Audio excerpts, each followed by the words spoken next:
Good morning from Nigeria's federal capital city, Abuja. And guess what? We're already 10 days into the month of March. It's 10 days already. I hope your month has been going on, fine so far. It's the conversation here on TOS TV Network, your digital first African network. And I am Adesu Alsi. And I am Mesafol Ajinomo. Good morning. Good morning. All right, we have quite an interesting lineup for you this morning. But before we get into all of that, let's quickly bring you the quote of the day.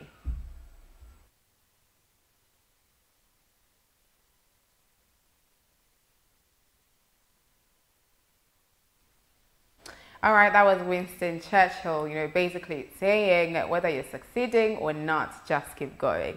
Okay, it's about that time where we go on another break, and when we come back, we'll be taking you through stories and happenings from across the African continent.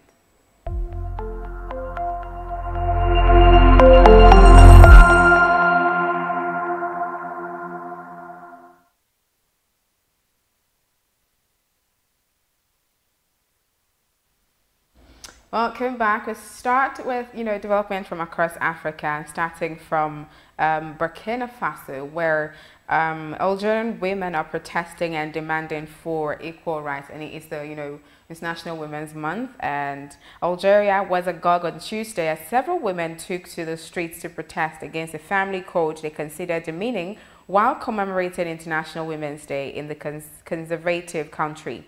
The family code was adopted in 1984 and is drawn from Islamic Sharia law, which talks about property ownership. Several women chanted slogans and scuffled with security in the capital, Algiers. Fouta Sadat, a lawyer, said the struggle for a free democratic Algeria cannot be divided and separated at all from the struggle for equality between men and women. As you notice, Algerian women have taken to the streets with all courage to say that they exist and will remain present until they get a response to their constant struggle. The feminists in the country turned the law biased and limiting because it renders women as minors compared to men. I think I have quite an insight into that. Yeah. I think, in a country like Algeria, women are not allowed to own properties or stuff like that without permission from either their fathers or their husbands. I mean, a full-grown woman cannot even make decisions as, financial decisions and stuff like that because you have a dad or you have a husband. So the good thing is they're actually coming out in the numbers, to protest this thing. So very soon we should see a positive, change from that aspect. Yes. So we'll move on to Tunisia, where no fewer than 14 migrants, including 4 children, have died in an attempt to cross the Mediterranean Sea from Africa to southern Europe. According to spokesman Hossein Edin Jebabli, the boats which left shore on Monday night, early Tuesday, were carrying migrants from sub-Saharan Africa in an illegal attempt to reach Europe. And both boats sank at the coast of Sifax in eastern Tunisia. The 14 who drowned were found dead by authorities who arrived at the scene. However, TOS News gathered that the Tunisia Coast Guards were able to rescue 139 people, whilst members of the team are still searching for survivors. It's quite sad. It's 2021 and I'm very, very, very unpleased that at this time we're still having, the illegal migration thing where people get to, cross the borders from the Sahara to, I think, Libya, cross illegally, illegally. And then we keep having more people die at the Mediterranean because you're trying to just escape one country or the other. And it just boils down to making your country livable enough for people to want to stay. I mean, for people to want to do anything possible. They know the risk involved, right? But they're still willing to take that risk and go on the Mediterranean Sea. Have you seen those boats? They're packed with hundreds of thousands of people. It happened in Nigeria before now. Where it's still happening. I think a few years ago. I think it was, the spotlight was actually, geared towards that direction when we spoke about people leaving to Libya to try and make ends meet, So Nigerian government came out with, policies and everything that, look, you have to stay in your country. You have to do things that are Nigerian based, try and struggle, try and live here, make here comfortable for you. But we still see these things happening in African countries. And we cannot say enough then to just say, look, if you're leaving the country, live in a legal means, buy legal means and not via boat, pack yourself, pack yourself, and then, because it's quite risky out there. People trek in the desert and all of that just to cross into Europe. Because to what end, if you're traveling outside the country and you're dying, you're trying to, make life better, but you're dying. So I'm trying to justify, like, what are you trying to, achieve? there's a lot to be said about that. All right, moving away from that, coming back here to Nigeria. Nigeria gets worst trade deficit in 20 years. A report by the National Bureau of Statistics has shown that Nigeria has recorded its worst trade deficit at least 20 years in the fourth quarter of 2020. According to the 2020 fourth quarter foreign trade and goods statistics report released by the Statistics Bureau on Tuesday, Nigeria's annual merchandise trade deficit in 2020 stood at minus 7.37 trillion naira. The NBS, in its report, which is obtained by Tier West News, said in the fourth quarter of 2020 that Nigeria's total merchandise trade stood at 9.12 trillion naira, representing 8.9% over the level recorded in the third quarter of 2020. However, the figure was 9.9% lower when compared to the fourth quarter of 2019. This is sad for, you know, Nigeria Financial and Economic Recovery Plan. But yeah, I know something's going to be done about it. Our fingers are crossed. So moving to COVID-19 update, Lagos State in Nigeria has received doses of the Oxford AstraZeneca COVID-19 vaccines. Governor Babajide Sanwo-Olu, who confirmed that they arrived on Tuesday at 4 a.m. and he assured residents that the vaccines were kept in a safe place, noting that the government will soon commence the vaccination in line with the scheduled guideline laid down by the National Primary Healthcare Development Agency, NPHCDA. I think other states, I think Rivers State or some other states are also, you know, gearing up to receive the distribution of the share of the COVID-19 vaccine, so vaccination can commence as soon as possible. So I'm looking forward to all the 36 states in Nigeria to have theirs, so we can now begin, you know, rolling out the vaccines. Exactly. But Lagos State is like the epicenter of COVID-19, of the virus in Nigeria, because they have the larger number and the larger population of people infected, you know, active cases in Nigeria. Yeah. So I think it's ideal they get, you know, vaccine especially when we hear from social media saying, look, it has to start from Lagos, not Kano, or you know, like the state in Nigeria with the highest recorded cases. I think so. It is ideal that they begin with the states. Yes, exactly. All right. Having said that, we're going to go on a break, and that break is to bring you our COVID-19 update from across Africa.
Yeah, that was it. COVID-19 update across Africa, and we see the numbers, and we are still hopeful that, you know, these numbers will drastically reduce. Yes. Especially seeing that vaccination, you know, processes have, you know, rolled out, especially in African countries. And we move on to the newspaper review, and we begin with Blueprint. Big page is Matawale hints on 6,000 troop deployment. Shoot on-site order may begin in Zamfara as Matawale hints on 6,000 troop deployment. And under it you can see gives gunmen 2-month grace to surrender. Terrorists plotting kidnap of Southwest school children, says Yoruba group. And toddler 5 others abducted in Taraba State. Irabo assures of decisive action. That can be found on page 6. And if we go on top of the newspaper, we can see Naira for dollar policy may breed round tripping. Rawane is saying that Naira for dollar policy may breed round tripping. And ICT pulled Nigeria out of recession, says Pantami. He's saying ICT pulled Nigeria out of recession. And FCT police reunite 15 trafficked children with parents. That can be found on page 20 of the Blueprint. And let's just go down the newspaper. We can see NNPC counters AUGF explains 4.7 trillion naira expenses, and the Auditor General kicks. That can be found on page 6, and all the stories can be found on the Blueprint newspaper. Quite colorful headlines on the Blueprint newspaper. Moving away from that to the national economy, starting from the very top, PME flags off $3.2 billion real deep sea port project. That's President Muhammadu Buhari is flagging off, that project in Nigeria. Then going over to the very obvious headline on the national economy, rising oil prices. Policy model debars Nigeria from maximizing opportunities. And then that story can be found on page 4. It's on the front page, but it continues on page 4 of the national economy. Moving over to below the picture of the day, federal government to fast-track international flights resumption at Kano Airport. That story is on page 5. And then still on page 5, Nigeria's foreign trade records 4 trillion naira decline in 1 year. That's coming from the NBS. But I'm quite interested in why they're trying to, quickly start open international airports in Kano. We haven't started rolling out vaccines yet. They should calm down. Roll out vaccines, get immunity, and then we can start talking. Tactics can be in place. After this, we can now head to this, so we don't rush everything. Okay, we go on to Daily Trust newspaper, and the big story says Buhari gives bandits 2 months to surrender.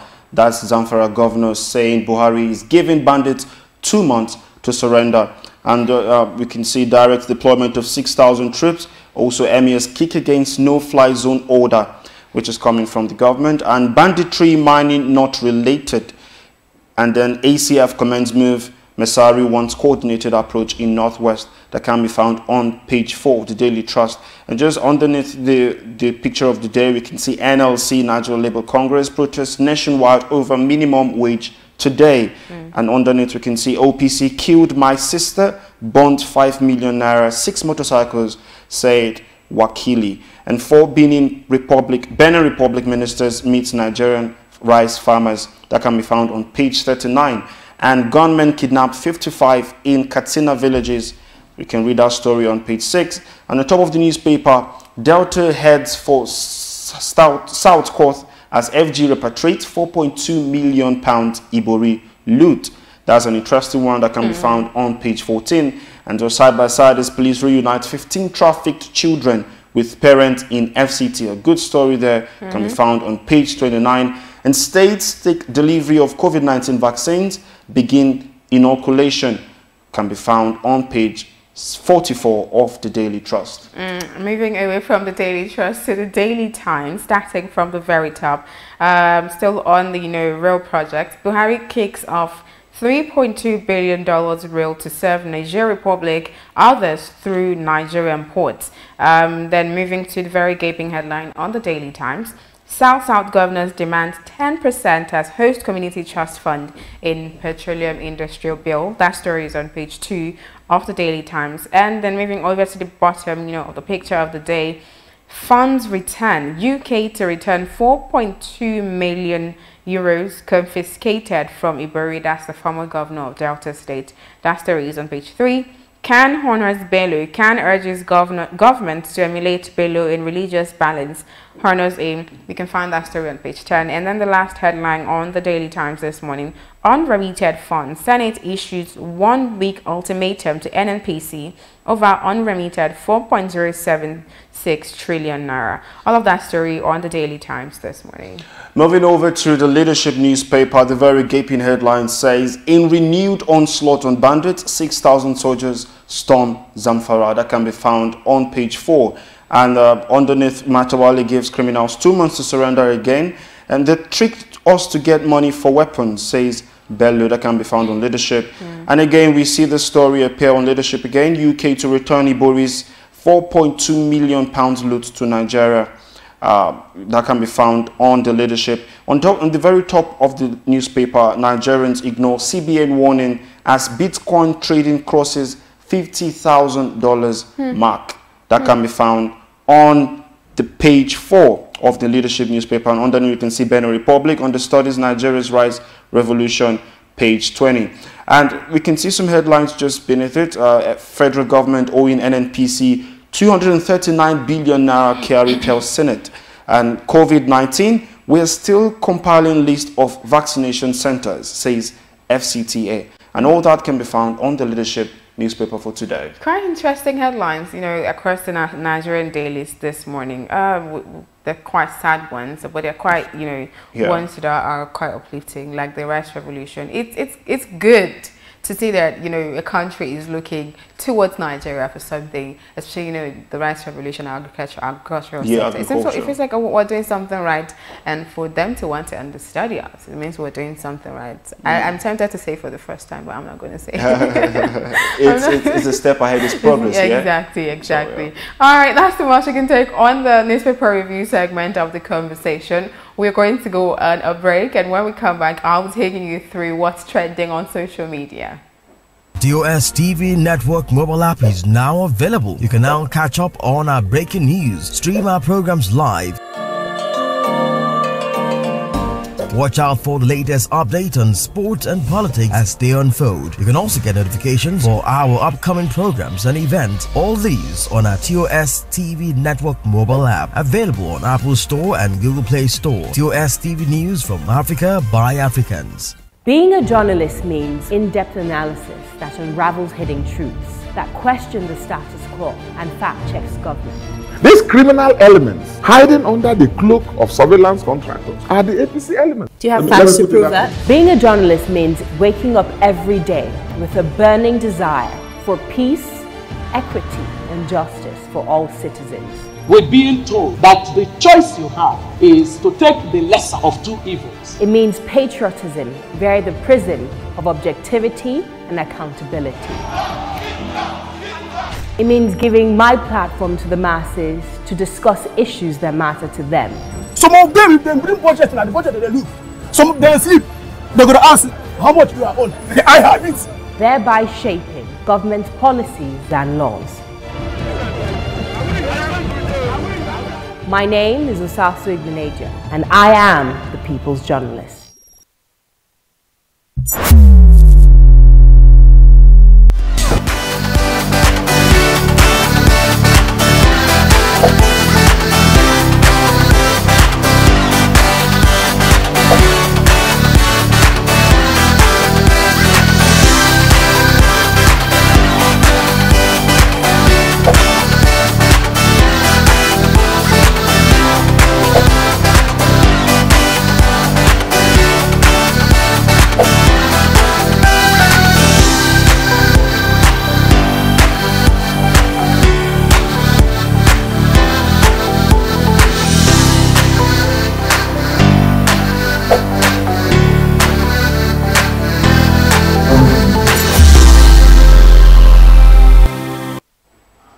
Welcome back. It's still the conversation on TOS TV Network. And remember, you can be a part of the conversation. Just follow us across all social media platforms. TOS TV Network on Facebook, Twitter, and Instagram. Also, check out our website at www.tostvnetwork.com. And also, subscribe to our YouTube channel. It's TOS TV Network. Now, moving over to what's trending on social media. And guess what has been trending in the last 24 hours? It's the Ibori loot. That's the former governor of Delta State. And I'm sure if you had stuck with us through the newspaper review segment, you'd have heard us read out that the UK government is planning to return $4.2 million pounds to Nigeria. That's 4.2 Ibori loot to Nigeria. And social media went agog yesterday when the British High Commissioner to Nigeria, Catriona Liang, announced that, return. Furthermore, reactions trailed the story when the Attorney General of the Federation, that's Attorney General of Nigeria, Abubakar Malami, explained on Tuesday why the loot recovered from former Delta State Governor James Ibori will be used for federal projects. And now that's where the controversy comes in. The fund is set to arrive in the country within 2 weeks and expected to be used for the construction of the second Niger Bridge, Abuja-Kano Road, and Lagos-Ibadan Express Road, and not to be returned to the Delta State government where it was, looted in the first place. Quite a reaction from lots of Nigerians on Twitter, and I'm going to take a few tweets to that regard. The first one is from Sirap, that's at Sirap, Nigeria. Breaking: we urge the Nigerian government to urgently clarify why the £4.2 million Ibori loot will be used for the construction of Lagos-Ibadan Expressway and the second Niger Bridge, despite telling Serap last year that the Abacha loot of over $600 million was earmarked for the same project. Now, another tweet, that's from Sadiq Shehu, that he was responding to a tweet. I'm going to read the tweet he's responding to first. The first one is from Adme Ubeko. Buhari wants to use Ibori loot to build Abuja-Kano rail, but shared Abacha loot to the poor living in the north. Ibori loot belongs to Delta State and must be returned to the state. Now, in response, Sadiq Shehu is saying, returning the said loot to Delta State is as good as returning it to Ibori. President Muhammadu Buhari should execute a project in Delta State and name it the Ibori Loot Project. I think I sense the sarcasm in that one. And then at Sasha Bond, Ibori's loot is being called loot, but some wise owls want to rebrand Abacha's own loot as he was helping Nigeria save for the rainy day. Now, and then on a lighter note, this one is from Frank01_. Which one is Ibori loot again? So Abacha left his assistant behind. That's quite hilarious. But you know, as hilarious as this may seem, it's quite pathetic, right? Very. It's quite sad. Okay, so Abacha loot, it's as though every year we get to see, okay, so the UK, Spain, Switzerland is returning money, something about and Nigerians are always prepared to their ears out, just anything coming in. So how are we going to use this money? Where is it coming from? But we have never known, they have never actually just laid it out what the monies or the recovered loot, the recovered funds are being used for. Hence the controversy. Yes, hence the controversy. So now they're returning £4.2 million, and they're using it for, you know, according to one of those tweets, same project, that's from Serap, so that's kind of Elizabeth founded, saying the same project just said we're going to use the Abacha loot for, it's the same you want to use it for. What's going on? I think, you know, it's come to a point where we actually, Nigerians, actually, we need to be carried along. We're not we're demanding accuracy, transparency across all sectors. Meaning, if the money is coming, let us know how it's going to be spent, so we can watch and say something's happening. If you're sharing it to the underprivileged, let's know that that's what you're doing with the money. If you're doing projects, a construction project, let's know that that's what you're doing with the money. But don't tell us this and then do this. And according to some Nigerians on Twitter, it's like money comes, we don't hear again. Next year, another money comes.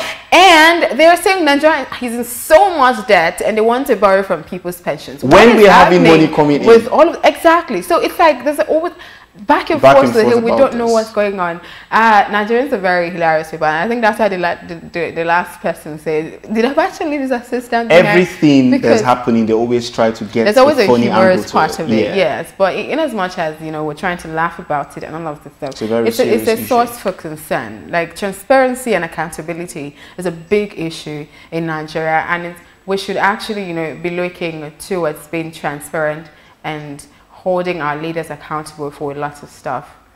You guys, our leaders, Nigerian government needs to be transparent and accountable. That's what we're asking for. Going to take. Oh yeah, that's what we're going to take away from the what's trending on social media segment of the conversation. All right, that's too much we can take on that segment. We're going to go on a break, and when we come back, you know, we're going to be getting into the crux of the conversation. That is the big story.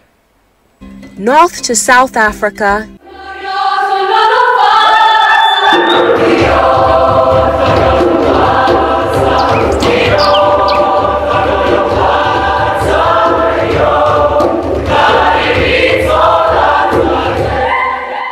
East to West Africa.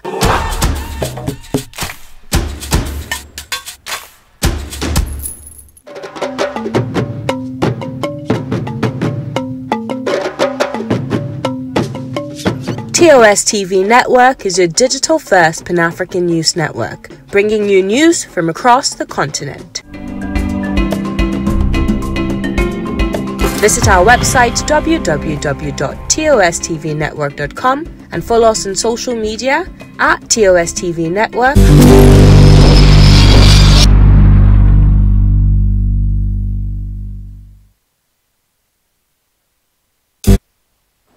You're welcome back, and it's still the conversation on your digital first Pan-African News Network. And now we move on to the big story, the main crux of this program, and we're talking about economy for today. The Central Bank of Nigeria, you know, recently introduced a Naira for Dollar scheme, which for diaspora remittances, which offers recipients of diaspora remittances through CBN's IMTOs, that's International money transfer operators to be paid 5 naira for every $1 received as remittance inflow. Of course, this is in an effort to sustain the encouraging increase in inflows of diaspora remittances into the country. So the CBN hereby announced the introduction of the CBN Naira for Dollar scheme as an incentive for senders and recipients, to be licensed by the IMTOs. They will get it as a remittance inflow. That has always, caused an issue. On social media, everybody's talking about it. So today we're going to be having a conversation around this topic. And joining us today is a senior economist at SPM Professionals, which is Mr. Paul. Mr. Paul, good morning. You're welcome to the program today. I think we don't have Mr. Paul there yet. Okay. But so I think it was last week. Was it last week or early this week? I got that notification from my bank that for every $1 I received, they're going to be giving me 5 naira. Yeah. And my reaction was, why? It was like, what are you guys trying to do? I don't understand why. I really do not, like lots of Nigerians, we really do not understand, lots of financial terms or stuff that has to do with, all of these issues. But we still always ask questions. It's like, I don't want to say we suspect, but it's like we're always suspecting every move. And what are they trying to do? What are they trying to do? What's happening? What's happening? Because there's always a back end to it, right? And like me, I think every other Nigerian has the question, what is the CBN trying to do? Is it supposed to be an incentive for something? Are we trying to match strengthen the naira against the dollar? Are we trying to encourage, more foreign exchange or foreign exchange inflow into the country? There's a lot of question as to what's going on with, the naira for dollar scheme and a lot of that. And I think, our guest is probably going to do justice to that. I think we have Mr. John on the line right now. Mr. John, good morning. Welcome to the show. Mr. Paul, good morning and welcome to the show. Good morning and thank you for having me. Yes, you're welcome. Good morning. We're talking about the Naira for Dollar scheme, the CBN, a recent, Naira for Dollar scheme. And the question on most Nigerian lips is, why is the CBN coming up, with this at this time? What would you say is the reason for the Naira for Dollar scheme?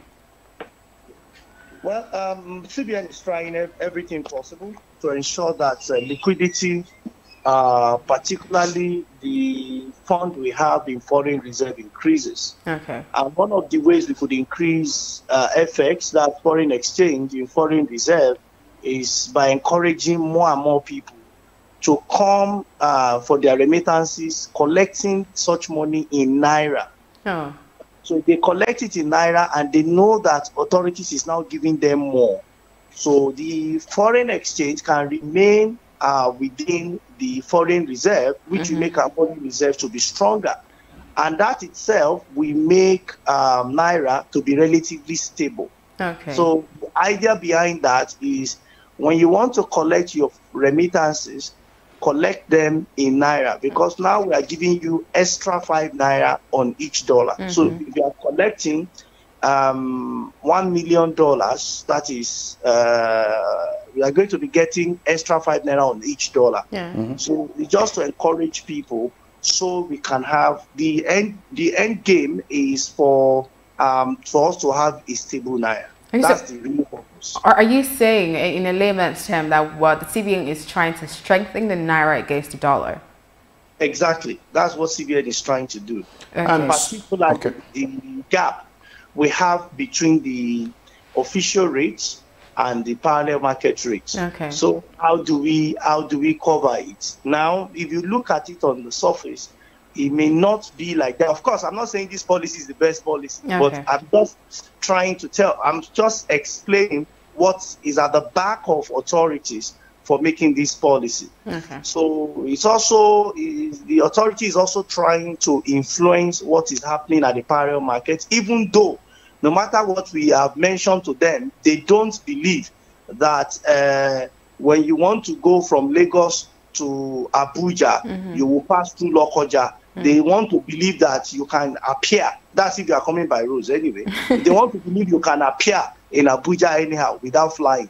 So we told them over and over that there is a parallel market that exists, but authorities have kept saying it doesn't exist. But this policy, though, seems to be one that, even though people may not want to, they want to collect their remittances and go to parallel markets, is still going to increase liquidity in that market and make supply of FX in that market to be more, thereby reducing reducing exchange rate in favor of Naira. So these were the things that central bank, I think, put in place in order for us to have a much more stable Naira.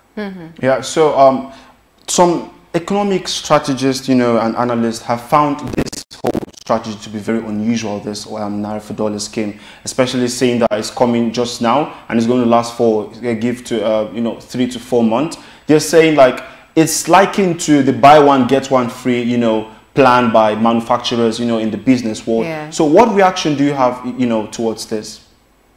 Okay, so any strategy that will make Naira relatively stable is what I welcome. But if I can tell you the challenges this particular one has, it has quite a number of challenges, one of which is until we do something critical about the parallel market. Central bank will try a lot, but the beginning of the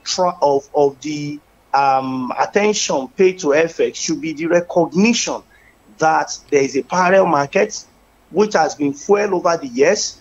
We know where they are. In Abuja, they have a capital in Zone 4, and we need to do something about it. We need to do something about it. We cannot play blind eye to what exists. We cannot say that we don't have nose, but we are breathing. So this market exists. So central bank, the truth is, when you look at the intention behind this policy, no country will say, because this is technical devaluation, we are saying our money is now more compared to dollars for a period of time. Believing that for this period of time, we would have had enough to intervene further. As we speak, BAT is not released as it used to be. That's if you are traveling, or PAT as the case may be. Someone traveling, you go to bank, you access 4,000 for personal, you access 5,000 for corporate. That is no longer the issue, unlike what we used to have in the previous arrangements. It also boils down to the fact that there is shortage of FX in the market. So I understand that central bank is trying, but you see, if the parallel market should unionize, if they unionize and still leave exchange rate at that rate, or if the forces of demand and supply shows in the parallel market that whatever central bank have said, it really does not matter. I tell you, the effort may not build positive results as much as we think. Okay, so there's something I want to ask. Is this Naira for dollar scheme actually, focused on Nigerians living in Nigeria? Because I know the CBN has said sometime that the focus is actually on Nigerians in the diaspora who wants to do remittance to the country, to Nigeria, the country. And I'm wondering, is this scheme going to be beneficial to Nigerians living in Nigeria, or it's just basically focused on Nigerians in the diaspora? Okay, so Nigeria in the diaspora has done business, it has sent money home. So that we break it down, we sent, say, $10. $10 he has sent to his family to build house, or let's say they buy land for $5. I'm just using an example. So the guy goes to a commercial bank, which we call deposit money banks, and picks up the money. Commercial bank is say, hey, honey, on each dollar, I want to give you extra 5 Naira. Meanwhile, before that policy, we would have given you 380. Let's be charitable and say 385 to $1. But now I'm going to give you 390.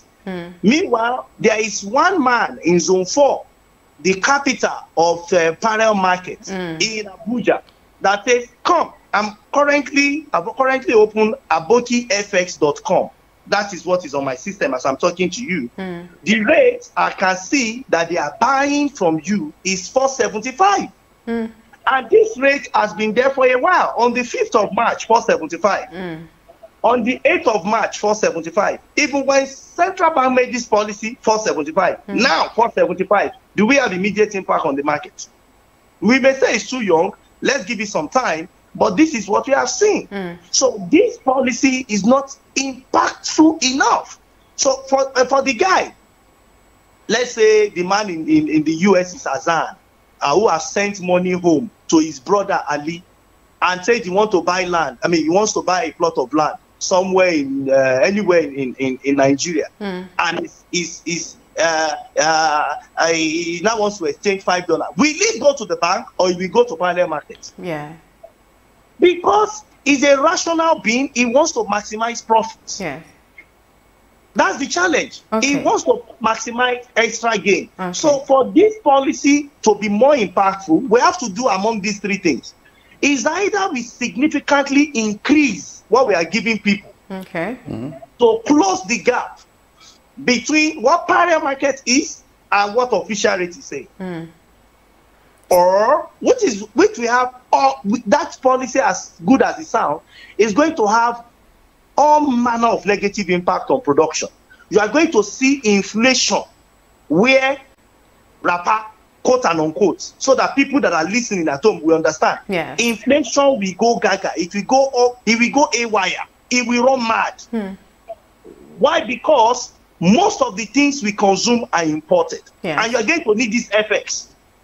Equipment you are using to transmit this morning, and people watching you from various homes on YouTube, the phone I use, they are all imported. Imagine how much in dollar it will be convert to have them. If somebody's name is Tokumbo, that person is also imported. Because he has to travel, the mother has to travel to give birth to him or her, and how much they are spent in hospital expenses. The laptop I'm working with is imported. So central bank is also very careful in making this gap to be wide. And I appreciate them for that. But I'm saying that this 5 naira is too insignificant to achieve the goal they are looking for. What other alternative do they have? How do you then control what is happening? Go on. How do we now find a balance between the parallel market and what CBN is offering? How do we find an equilibrium? How do we meet in the middle? What I think authorities should do is to understand and recognize that market and find a way to regulate that market. We cannot allow people to exchange money on our streets. It's like rearing cow on the streets. So are you saying the parallel market should be completely taken out, eradicated or something? I think so, 100%. Why do you think that? I think so, 100%. Now, why do people go to parallel markets? Because they believe that the exchange rate value is more than what they are getting. Okay. Now, if there is no parallel market, would you have still not gone to the bank? Yes. And you see, those people who are gaining extra 50 naira, extra 100 naira, they are paying in another form. Because that man will not only eat. My favorite book says, man shall not live by bread alone. They will not only eat. They are going to buy some commodities. They are going to buy phones. They are going to import it because they are weakening naira. So they will now have to pay more than what they have gained in that market. Authority must sit up and take decisions that are tough. Singapore took similar decision under Lee Kuan Yew. It does not make sense. But today, you celebrate Singapore as a country that moved from third world to the first world. Today is a major financial headquarter, not just in Asia, but in the world. Yeah, so Nigeria, the most populous black nation on earth, must smell the coffee, because if you continue like this, and CBN has made several moves in recent time, at least since last year, April, till now, I've made several moves, and rather than having exchange rate improve, it has been going worse. So, if we make this move again that is not significant enough, I'm afraid the parallel market may just continue to be. But the good news, a bit of good news here, is that as at yesterday, we saw naira to dollar.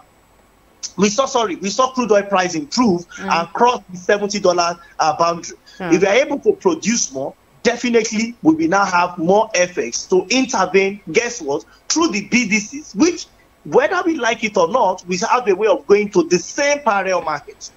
I understand this has a lot of coloration. It's not going to be easy. Yes. Because it has tribal issues. You know, Nigeria is known for tribal religious. Yes, I was wondering how feasible that is. Exactly. So, but it is what's to be done. You know, I strongly believe the leadership of the central bank governor, Godwin Emefiele, he has taken several tough decisions. And when you look at in the last 3 administrations, from Emefiele to SLS Sanusi to Sholudo, these recent leaders, these central bankers, the leadership under them have taken several tough decisions in making our monetary policy good. I understand that Mr. Emefiele, maybe he has quite a number of things, but it's what I believe he can do. I trust him, I believe him, and I know he will do it very soon. All right, Mr. Paul, we've had your recommendations and, you know, talking about this whole Naira for Value scheme thing. So apart from the positive, the good news you just mentioned about the crude oil, what benefit, as it stands, the 5 Naira per dollar, what benefit does this have towards the Nigerian economy? Exactly. The immediate benefit is that we are going to see, you know, this is just on remittance. So if you want to buy dollar, it does not affect it. So that's a major benefit for us. Another thing is you are going to see that foreign reserve will improve. It might not be sporadic, it might not be massive improvement because of that market that is existing, which is a major challenge even for central bank. So, but you are going to see improvement in it because some Nigerians will still go through the DMB, and rather than collecting money and taking it to parallel markets, they will prefer to change it with DMB, and that is good news for us. So it is not a bad policy, like I said, but the policy would have achieved more if we had no parallel market existing in Nigeria. Okay. The last question I have before we let you go: how the Naira for dollar scheme? How consistent is it with global trends? Is it new, or it has been in existence? How consistent is it with general global trends? Well, most countries' currency are devalued due to COVID. And some countries' currency, some people even devalue their currencies deliberately. So let me quickly put this in perspective, because a lot of my friends, economists, have always advocated let's devalue the Naira. They don't mean well for Nigeria. I don't know, I can't watch you now, but I don't know if you have an attachment on. It is probably imported. Yes. So you're going to pay more for your attachment. I like to break economics down. Yes, so please. That before people support anything, you know what it means. Okay. Before you run up, so they said people will no longer be able to travel to buy things. Are there options here? There are no options. So currency will devalue if the demand for your currency, Naira, that is, what it means is that what you are giving to the rest of the world, if it is less than what you are getting from the rest of the world, that means you are demanding for hard currency more than people are demanding for your currency. Yes. And I give instance, people that are listening to us are perhaps at work now, or they are at home. Look around your living room. How many of the things in your living room are made in Nigeria? Look around your studio now. How many are made in Nigeria? I'm looking around my office, and I cannot count on one palm, the finger on my one palm, what is made in Nigeria. So how many are made in Nigeria? That is the real thing. And you know what? When you import, you make 3 decisions. Number 1, you get the commodity of whatever you have imported. Good news to you. But number 2, you will weaken the exchange rate, foreign reserve. So when we talk about foreign reserve, it's not that CBN wants it to be weak. It is Nigerians that are importing too much. And you may not blame them. There are no alternatives. Number 3, which is the most important thing, is that you export job. Somebody keep producing, and because they keep producing, job is sustained in that market. That is why I'm using this window to call on Nigerian authority to ensure we give a better environment for Manufacturing Association of Nigeria to keep producing, even non-members, because it is through manufacturing, production, why government focus will remain on provision of infrastructure, that we can get to that part where we are all yearning for. Guess that part? That part is a part where we have gone beyond growth. It is called development. Amazing. Thank you so much for joining the show this morning. That was quite an insightful conversation. Thank you so much, Mr. Paul, for joining the show. Thank you so very much for having me. All right, that was Mr. Paul Alaje, Senior Economics at SPM Professional. And It was quite an insightful question. You know, there were lots of things I wasn't familiar with before the conversation started. But now you have some sort of yeah, it's like a lot of things have been broken down because, like I said before, he came on. There are a lot of things that I, like many other Nigerians, don't understand when it comes to economics and, you know, financial statistics and all of that stuff. But now, banking policies, and, you know, change for exactly, banking policies and all of that stuff. It's quite insightful, you know, that conversation. And thank you so much for joining the show. That's much you can take on the conversation this morning. But do not forget, you can be a part of the conversation, and you can also be a part of the community by following us, of course, all social media platforms, TOS TV Network on Facebook, Twitter, and Instagram. You can also check out our website for news across all facets and sectors and from across the continent on www.tostvnetwork.com, and also subscribe to our YouTube channel. It's TOS TV Network on YouTube. I am Adesua Sui. And I am Merciful Ajinamo. Thank you so much for watching.